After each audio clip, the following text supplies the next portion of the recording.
Energy education YouTube চ্যানেলে আজ মাধ্যমিক স্টুডেন্টদের জন্য রায়মার্টিন যে প্রশ্নবিচিত্রা বের করে সেই প্রশ্নবিচিত্রায় ইতিহাসের 888 পেজে যে 7 নম্বর সেটটা আছে সেই 7 নম্বর সেটের শর্ট এবং 2 নম্বর প্রশ্নের উত্তরগুলো নিয়ে আলোচনা করব।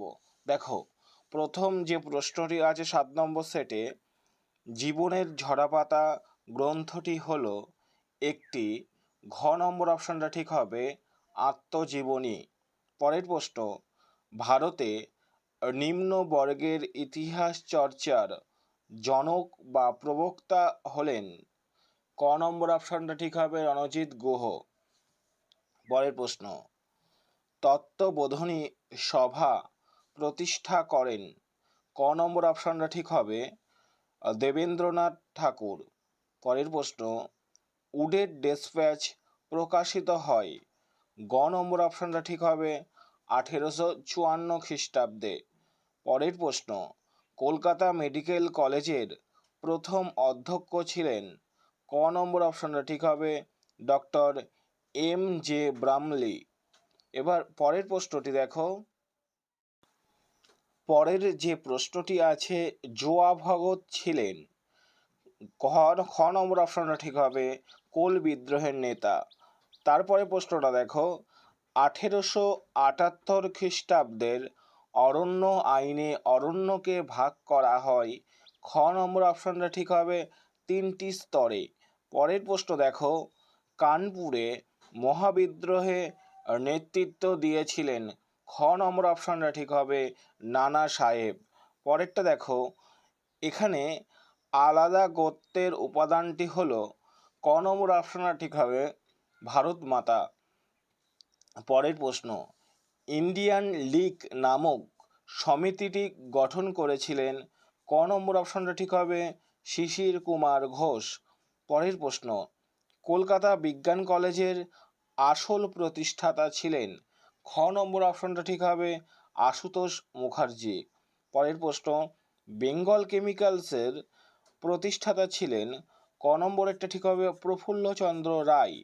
পরেরটা, মহাত্মা গান্ধী ডান্ডি অভিযান শুরু করেন, গ নম্বর অপশনটা ঠিক হবে সবরমতী আশ্রম থেকে। নেক্সট কোশ্চেন, তাম্রলিপ্ত জাতীয় সরকার কোন আন্দোলনের সময় গড়ে ওঠে, ঘ নম্বর অপশনটা ঠিক হবে ভারত ছাড়ো আন্দোলনের সময়। পরের প্রশ্ন, ব্যক্তি কথাটির অর্থ হলো, এখানে ক নম্বর অপশনটা ঠিক হবে বেগার শ্রমদান। পরের প্রশ্ন, মাস্টারদা নামে পরিচিত ছিলেন, খ নম্বরেরটা ঠিক হবে সূর্য সেন। পরের প্রশ্ন, স্বদেশী আন্দোলন পর্বে লক্ষ্মীর ভাণ্ডার প্রতিষ্ঠা করেন, ক নম্বরেরটা ঠিক হবে সরলা দেবী চৌধুরানী। পরের প্রশ্ন, ভারতে দলিত আন্দোলনের প্রধান নেতা ছিলেন, গ নম্বর অপশনটা ঠিক হবে ভীমরাও রামজি আম্বেদকর। নেক্সট কোশ্চেন, রাজ্য পুনর্গঠন কমিশনের সভাপতি ছিলেন, ঘ নম্বর এটা ঠিক হবে ফজল আলী। তারপরেরটা দেখো, ট্রেন টু পাকিস্তান গ্রন্থটি লিখেছিলেন, খুব ইম্পর্টেন্ট প্রশ্ন, গ নম্বরের অপশনটা ঠিক হবে খুশবন্ত সিং। এবার বিভাগ ক্ষয়ের প্রশ্নের উত্তরগুলো দেখো, ঋত্বিক ঘটক পরিচালিত একটি চলচ্চিত্রের নাম লেখো, মেঘে ঢাকা তারা, সুবর্ণরেখা, যে কোনো একটা লিখলেই হবে। তারপর দেখো বলেছে দাদন প্রথা কি, দাদন কথার অর্থ অগ্রিম অর্থ, মহাজনদের কাছ থেকে কৃষকরা চাষাবাদের জন্য যে অগ্রিম অর্থ নিত সেটাই দাদন প্রথা নামে পরিচিত। পরের প্রশ্ন দেখো, poverty and unBritish rule in India গ্রন্থটির রচয়িতাকে, উত্তর হবে Dadabhai Naoroji, Dadabhai Naoroji. Next question, Bengal gazette পত্রিকার সম্পাদক ছিলেন James Augustus Hicky. Next question, ঠিক অথবা ভুল নির্ণয় করো। কলকাতায় মেট্রোপলিটন ইনস্টিটিউশনের প্রতিষ্ঠাতা ছিলেন বিদ্যাসাগর, এটি কিন্তু ঠিক হবে। পরের প্রশ্ন, মীর নিসার আলী বাঁশের কেল্লা বানিয়েছিলেন, এটিও ঠিক হবে। পরের প্রশ্ন, 1917 খ্রিস্টাব্দে মহাত্মা গান্ধী আমেদাবাদে বস্ত্র কারখানায় শ্রমিকদের নিয়ে সত্যাগ্রহ আন্দোলন করেন, এটিও ঠিক হবে। পরের প্রশ্ন, নিখিল ভারত অস্পৃশ্যতা বিরোধী সংঘ প্রতিষ্ঠা করেন মহাত্মা গান্ধী, এটি ভুল হবে। এবার স্তম্ভগুলো দেখো, ক স্তম্ভে আছে রামমোহন রায়, এটা খ স্তম্ভে তিনেরটা ঠিক হবে অ্যাংলো হিন্দু কলেজ। ক স্তম্ভে আছে নয়া হুল্লোড়, এটা খ স্তম্ভে চারেরটা ঠিক হবে গগনেন্দ্রনাথ ঠাকুর। ক স্তম্ভে আছে কালিপরাজ। খ স্তম্ভে হবে একেরটা বারদৌলি সত্যাগ্রহ আন্দোলন। ক স্তম্ভে আছে অরুণা আশফ আলী। খ স্তম্ভে হবে দুয়েরটা ভারত ছাড়ো আন্দোলন। এবার আমরা দেখে নেব 2 নম্বর প্রশ্নের সঠিক উত্তরগুলো। দেখো, 2 নম্বর প্রশ্নের উত্তরগুলো দেখার আগে তোমাদের কিছু বিবৃতি দিয়েছে, সেগুলোর উত্তরগুলো দেখে নিই আগে। ফার্স্ট বিবৃতি আছে, জওহরলাল নেহেরু তার কন্যা ইন্দিরাকে অনেকগুলি চিঠি লেখেন। এক্ষেত্রে দেখো, ব্যাখ্যা একেরটাও ঠিক হতে পারে, ব্যাখ্যা দুয়েরটাও ঠিক হতে পারে। ব্যাখ্যা একে কি বলছে, এই চিঠিগুলির মাধ্যমে জওহরলাল নেহেরু ইন্দিরাকে ইতিহাসের বিবর্তনমূলক ধারণার বিষয়ে ওয়াকিবহাল করতে চেয়েছিলেন। আমার মতে এটি 100% ঠিক হওয়া উচিত। ব্যাখ্যা দুইয়ে বলেছে এখানে, এই চিঠিগুলির মাধ্যমে জওহরলাল ইন্দিরাকে পরাধীন ভারতের জাতীয়তাবাদী আন্দোলনে নারীদের যোগদানের প্রয়োজনীয়তা বিষয়ে ওয়াকিবহাল করতে চেয়েছিলেন, এটিও কিন্তু ঠিক হতে পারে। পরের প্রশ্ন দেখো, 1872 খ্রিস্টাব্দে ইংরেজ সরকার 3 আইন পাশ করে। ব্যাখ্যা তিনেরটা হবে, এই আইন প্রণয়নের উদ্দেশ্য ছিল বাল্যবিবাহ ও বহু বিবাহ নিষিদ্ধ করা এবং বিধবা বিবাহকে আইন সিদ্ধ করা। পরের বিবৃতি, এদেশে ইংরেজ কর্তৃপক্ষ ছাপাখানা প্রতিষ্ঠা করতে চায়নি।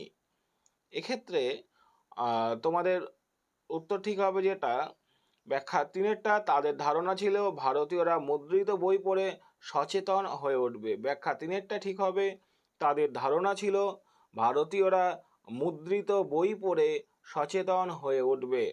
পরের প্রশ্ন, 1946 খ্রিস্টাব্দের 12ই ফেব্রুয়ারি কলকাতায় রশিদ আলী দিবস পালিত হয়। ব্যাখ্যা একেরটা ঠিক হবে, রশিদ আলীর বিচারের বিরুদ্ধে প্রতিবাদ করার জন্য। চলো এবার আমরা বিভাগ গয়ে 2 নম্বর প্রশ্নের সঠিক উত্তরগুলো দেখে নিই।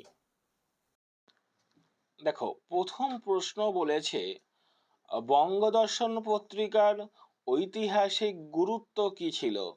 উত্তর, আধুনিক ভারতের ইতিহাস চর্চায় বঙ্গদর্শন পত্রিকা বিশেষ গুরুত্বপূর্ণ।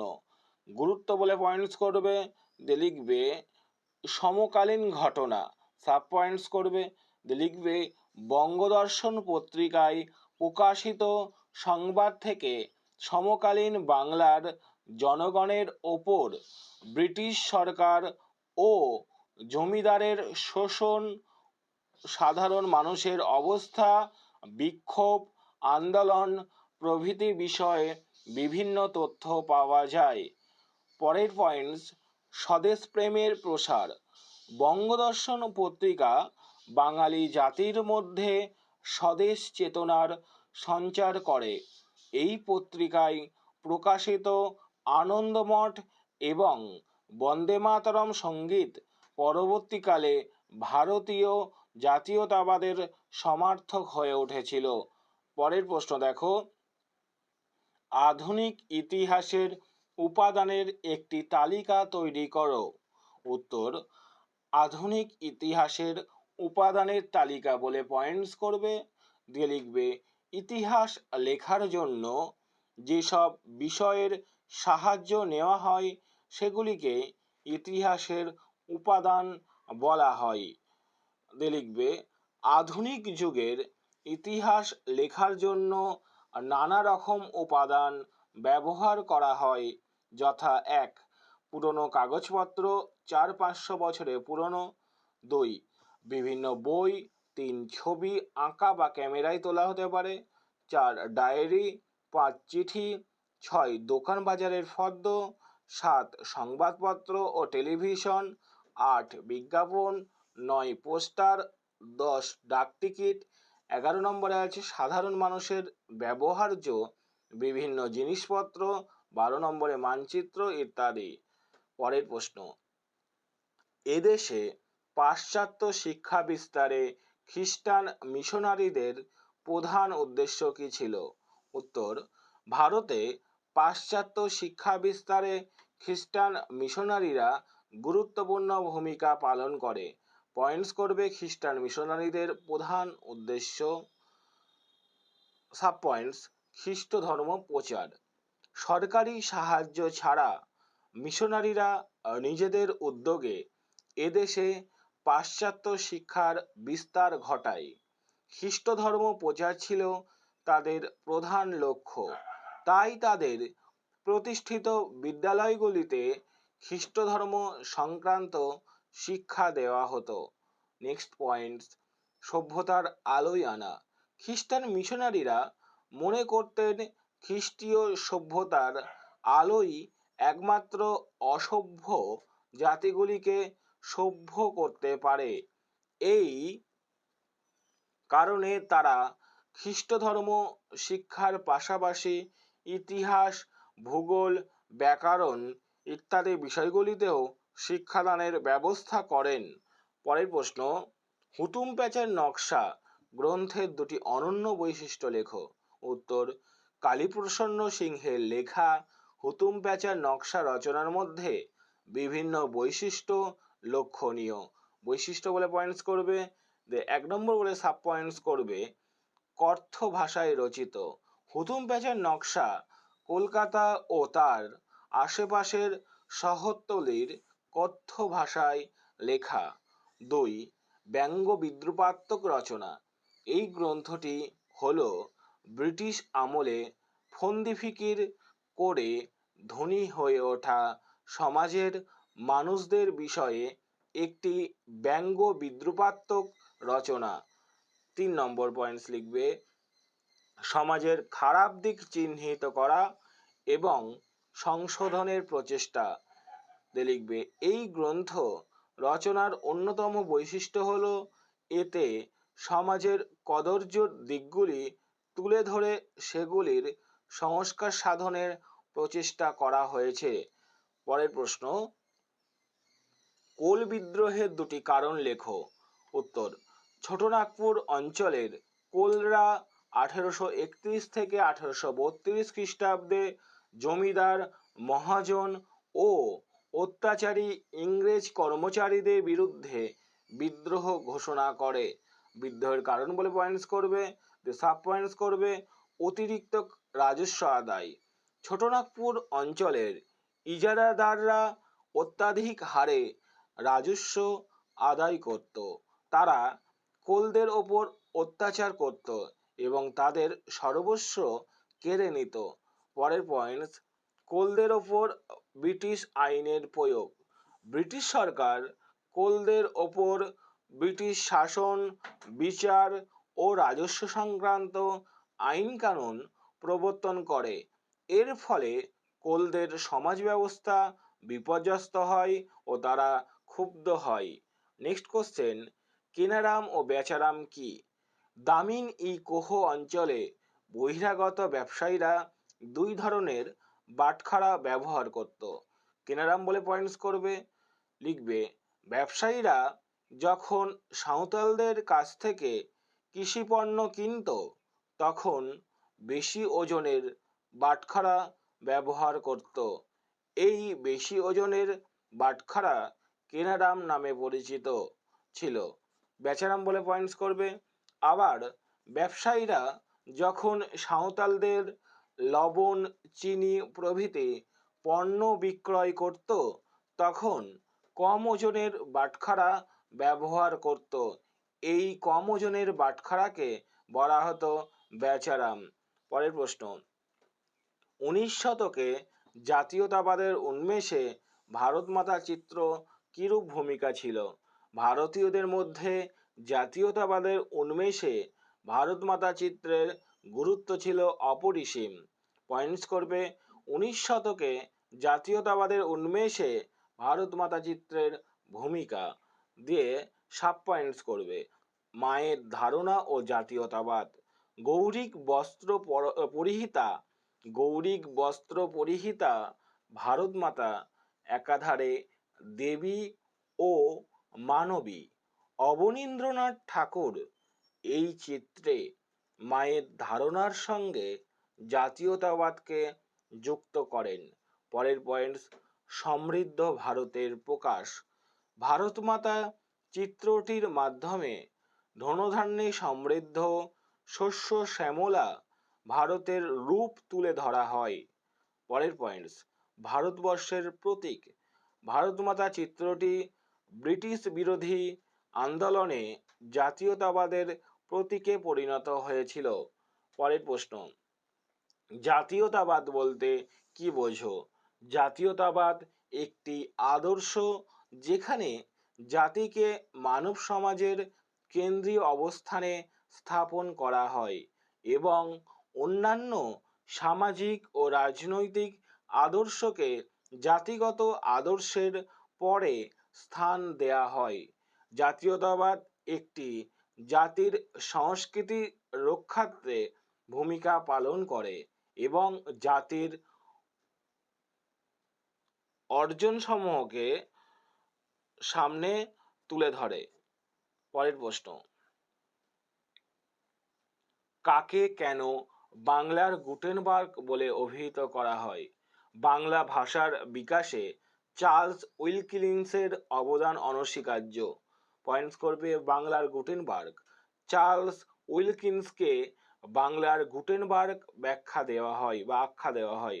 এবার বলার কারণ বলে পয়েন্টস করবে, জার্মানিতে প্রথম সঞ্চালনযোগ্য মুদ্রাক্ষর প্রবর্তন করে আলোড়ন ফেলে দেন গুটেনবার্গ। ঠিক তেমনি বাংলার প্রথম সঞ্চালনযোগ্য বাংলা মুদ্রাক্ষর সৃষ্টি করেন চার্লস উইলকিন্স, তাই তাকে বাংলার গুটেনবার্গ বলা হয়। পরের প্রশ্ন, জাতীয় শিক্ষা পরিষদ কেন প্রতিষ্ঠিত হয়? পয়েন্টস করবে জাতীয় শিক্ষা পরিষদ 1906 খ্রিস্টাব্দের 11ই মার্চ জাতীয় শিক্ষা পরিষদ স্থাপিত হয়। পরের পয়েন্টস, জাতীয় শিক্ষা পরিষদ গড়ে ওঠার কারণ বা উদ্দেশ্য। পয়েন্টস করবে স্বদেশী আনা। স্বদেশী আনা পয়েন্টস করে, স্বদেশী আনা বানানটা একটু মিস্টেক আছে। দন্তস্বয় বয়ে দয়েকার তালবস্বয় অন্তস্তয় আকার দন্ত নয়াকার হবে, স্বদেশী আনা। উত্তর লিখবে বঙ্গভঙ্গ বিরোধী স্বদেশী আন্দোলনে আত্মশক্তি বিকাশের ওপর জোর দেওয়া হয়। জাতীয় শিক্ষা পরিষদ গঠন ছিল তারই অঙ্গ।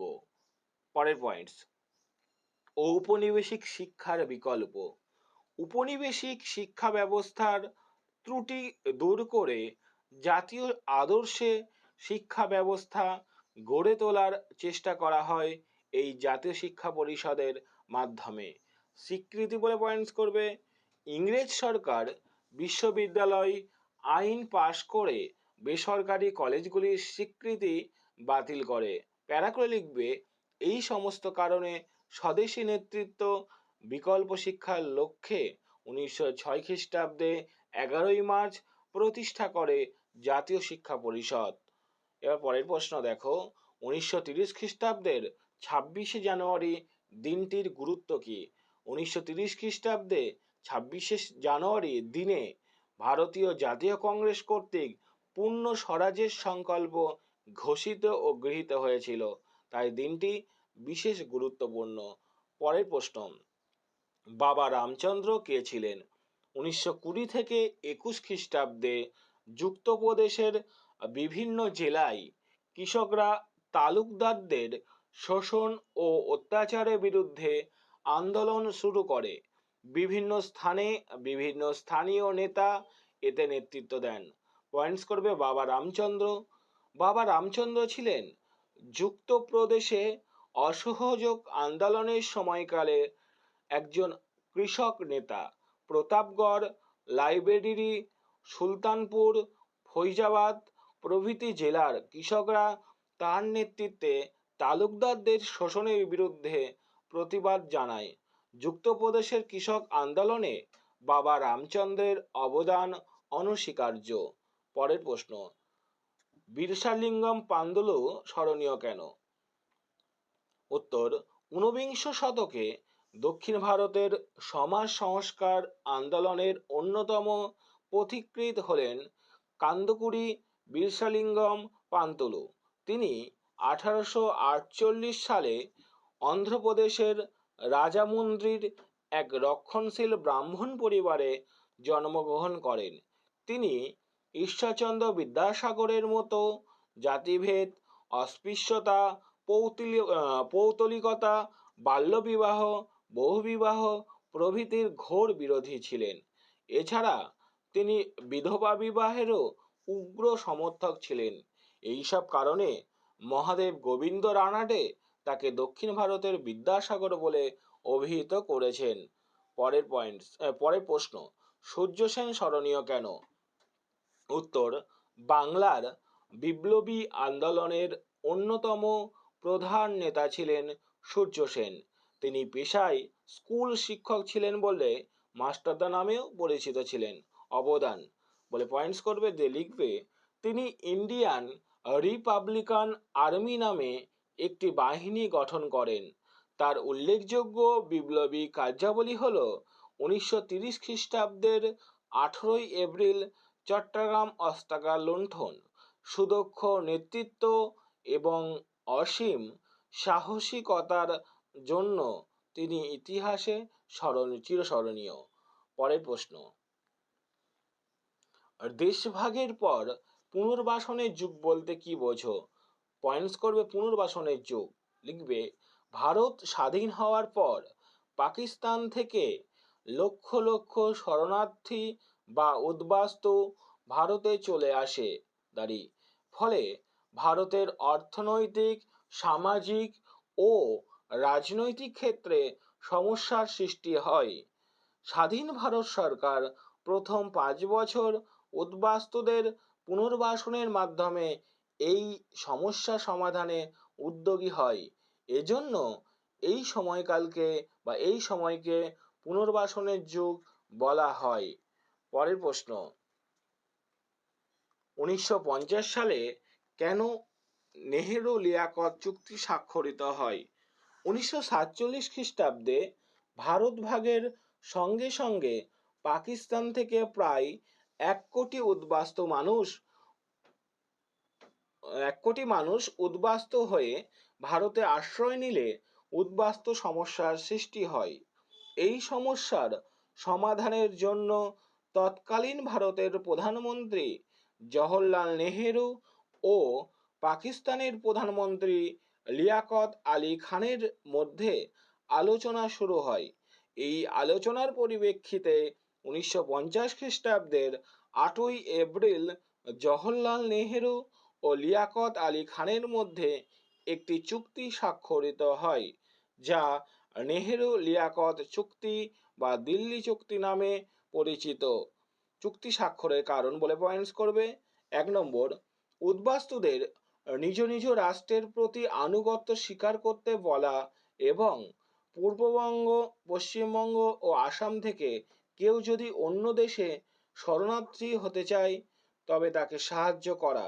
2 নম্বর, ভারত ও পাকিস্তানের সংখ্যালঘুদের নিরাপত্তা সুনিশ্চিত করে ভবিষ্যৎ দাঙ্গার সম্ভাবনাকে প্রতিহত করা।